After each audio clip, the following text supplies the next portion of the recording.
Hello friends, আসসালামু আলাইকুম। Welcome to medicine and health info channel.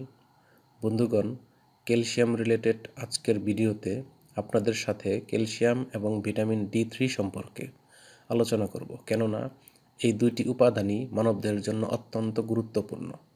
তবে ভিডিওটি শুরু করার আগে আপনাদের প্রতি অনুরোধ, আপনি যদি আমার চ্যানেলে নতুন হয়ে থাকেন তাহলে অবশ্যই নতুন নতুন ভিডিও পেতে চ্যানেলটি সাবস্ক্রাইব করা সহ লাইক, কমেন্টস এবং শেয়ার করতে ভুলবেন না। বন্ধুগণ, বর্তমানে বাজারে বিভিন্ন ধরনের ক্যালসিয়াম ও ভিটামিন ডি সমৃদ্ধ ঔষধ পাওয়া যায়।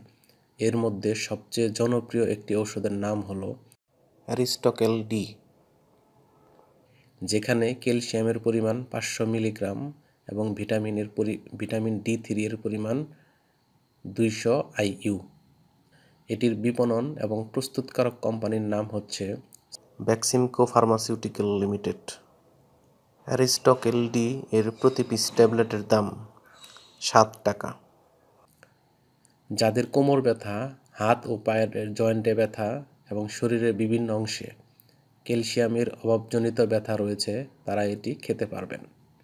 এই ওষুধটির কাজই হলো হাড়ের ক্ষয় রোধ করা, দাঁতের মাড়ি গঠনে সাহায্য করা, মহিলাদের ঋতুস্রাব বন্ধ হওয়ার পরবর্তী সময়ে হাড়ের ক্ষয় রোধ করা, গর্ভবতী ও স্তন্যদানকারী মায়েদের প্রয়োজনীয় ক্যালসিয়ামের যোগানে সাহায্য করা, বাচ্চাদের রিকেটস রোগ হলে এবং মানবদেহে ক্যালসিয়াম ও ভিটামিন এর অভাব বা ঘাটতি রয়েছে এমন রোগীদের জন্য এটি অত্যন্ত কার্যকরী ও গুরুত্বপূর্ণ ভূমিকা পালন করে থাকে।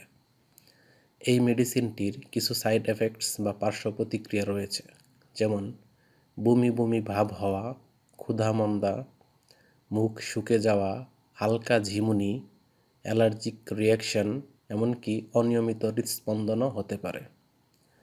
এটি খাওয়ার নিয়ম হলো সকালে ও রাতে একটি করে ট্যাবলেট দিনে 2 বার সেবন করা যেতে পারে। তবে ঔষধ সেবনের পূর্বে অবশ্যই রেজিস্টার্ড ডাক্তারের পরামর্শ নিতে হবে। একই সাথে ওষুধ ক্রয়ের পূর্বে উৎপাদন তারিখ ও মেয়াদ উত্তীর্ণ তারিখ দেখে নিতে হবে এবং সকল ঔষধ শিশুদের নাগালের বাইরে রাখতে হবে। ধন্যবাদ।